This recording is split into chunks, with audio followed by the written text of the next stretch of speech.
ano passado, o governo federal lançou o programa Bem Mais Simples, também com o objetivo de diminuir a burocracia e facilitar o ambiente de negócios do país. Como está esse alinhamento com o programa do Rio de Janeiro? Justamente fazer com que a desburocratização ela ocorra em todos os de cima a baixo, né? De cima a baixo, entre todos os municípios, estado e governo federal. Enfim, além da abertura de empresas, a gente fala da questão das obrigações acessórias. Foi recentemente dispensada, né, a apresentação dos livros fiscais na junta comercial para aquelas atividades que já fazem o SPED fiscal. Então, porque exatamente essas são burocracias que também afetam o dia a dia. Não basta abrir uma empresa, há de se manter esse negócio vivo, né? Enfim, o Bem Mais Fácil, ele é um programa, né, que traz diretrizes nacionais para facilitação, não apenas da regularização, mas para a manutenção dessas empresas. É interessante, né, quando a gente começa a mergulhar, o senhor falou no bloco anterior do tempo que não é contado antes por conta das autenticações. Agora, quando a gente começa a olhar para tudo que atrapalha, que atravanca, ou que pode fazer custar um tempo que não é necessário, muitas coisas surgem. No estado do Rio de Janeiro, pelo Comitê de Desburocratização, que outros pontos foram observados quando se começou a olhar mais fundo nessa questão da desburocratização? Há várias questões interessantes, algumas até curiosas, que a gente nas reuniões do comitê acaba identificando, porque o comitê tem essa característica de unir o setor privado com o público. Então, o privado normalmente ele dá o input do que está sendo... estão sendo os maiores obstáculos. Onde está apertando o calo, exatamente. Né? Um exemplo muito que a gente conseguiu por decreto eliminar, mas que era muito caricato, era o exemplo da certidão de óbito. Quando se apresenta a certidão de óbito para obter algum benefício ou encerrar alguma questão junto ao Estado, muitos órgãos exigiam que a certidão de óbito tivesse atualizada, ou seja, que ela tivesse sido emitida antes de 90 dias. O que é uma regra geral para as certidões, porque a pessoa pode mudar de estado, né? Então, se eu tenho uma certidão de casamento, posso me divorciar. Certidão de nascimento, a pessoa pode falecer. Então, se exige isso como regra geral. A de óbito é a única em que isso não faz nenhum sentido, porque a pessoa que já faleceu não ressuscita. Então, teoricamente, ela deve continuar. Exatamente. Então, essa certidão não tinha razão de existir essa norma exigindo que ela fosse atualizada. Só que é aquela coisa um pouco... A burocracia tem esse lado que é muito subreptício, né? Ela vai aos poucos se instaurando, vão se criando as regras e as pessoas param de pensar por que as regras existem. Elas se tornam esferas de poder e fica todo mundo um pouco sujeito a, algumas vezes, regras que são irracionais. Um desejo nosso, né, e do empresariado, enfim, que a gente consegue observar de boas práticas internacionais é de que a cada nova regra sejam dispensadas duas regras antigas, né? A fim de que essas regras elas sejam sintetizadas e o empresário ele possa ter o respaldo, né, de que, enfim, essas regras são claras, elas são realmente imprescindíveis para a administração pública, né? E é tão cruel que às vezes nem há regra, às vezes é aquela coisa assim, por que você exige isso? Porque a pessoa antes de mim exigia e, portanto, foi se exigindo o resto da vida. E às vezes aquilo nem encontra respaldo numa norma. Né? É um ponto interessante, assim, porque às vezes a gente olha e isso é irracional, mas como o funcionário público ele também é responsabilizado caso haja algum problema, acaba tendo assim, um cuidado maior e eventualmente ultrapassando, indo para o que não precisa, para ele poder se resguardar e respaldar se tiver algum problema que ele tem que responder. Né? Esse é um ponto fundamental, porque normalmente as pessoas identificam a desburocratização como uma simplificação de todos os procedimentos. E claro que alguns procedimentos têm que ser complexos realmente para que haja responsabilidade sobre aquilo.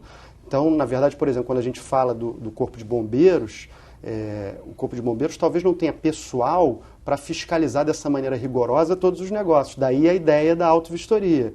Agora, naturalmente, os negócios que são perigosos, o negócio de fogo de artifício, os negócios que realmente trazem risco, esses têm que ser fiscalizados com rigor. Então, acho que, no fundo, é também os dois lados da mesma moeda.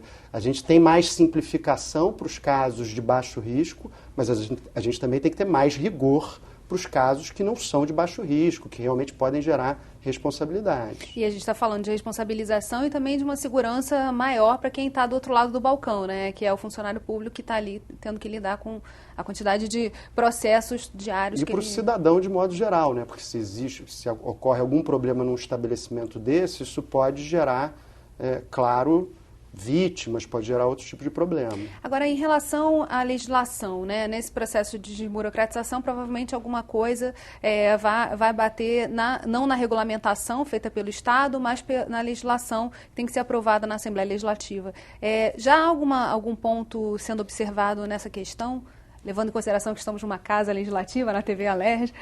Já, o apoio da Alerj vai ser fundamental nesse processo. Até o momento a gente tem feito as alterações por decreto, porque elas são mais simples do ponto de vista interno do Estado, e a gente está alterando regulamentações que já vinham sendo criadas por decreto. Então, a gente pode usar o decreto para isso.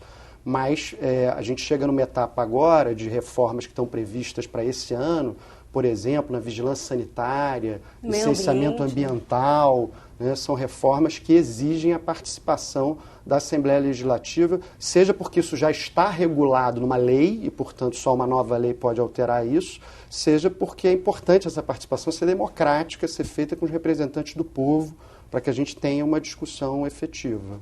É importantíssimo o papel da Casa Legislativa do Estado, porque também vai inspirar que outras câmaras municipais façam o mesmo no seu nível. Em nível federal, tem alguma lei que seja necessário o Estado também atualizar, ou, enfim, por conta das modificações que aconteceram?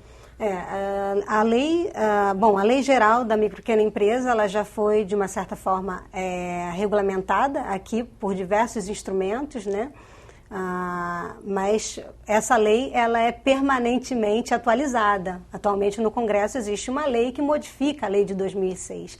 Então é importante que nós observemos o que vem de alteração para que nós tenhamos a lei atualizada.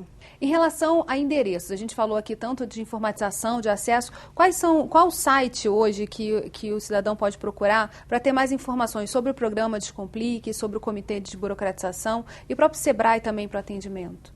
Sobre o Comitê de Desburocratização do Estado e o programa Descomplique RJ, que é o nosso programa do Estado, tem um site agora chamado www.descomplique.rj.gov.br.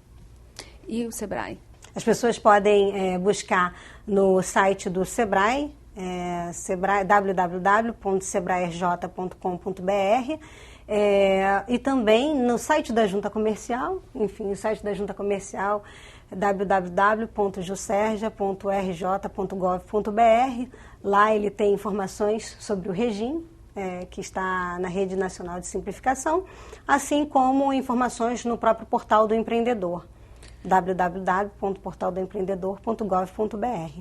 Bem, infelizmente, nosso programa chegou ao fim. Obrigada, Anderson. Obrigada, Juliana. E obrigada a você que ficou com a gente até agora. O Rio em Foco quer saber a sua opinião. Escreve pra gente. Tem algum assunto que você queira ver discutido aqui?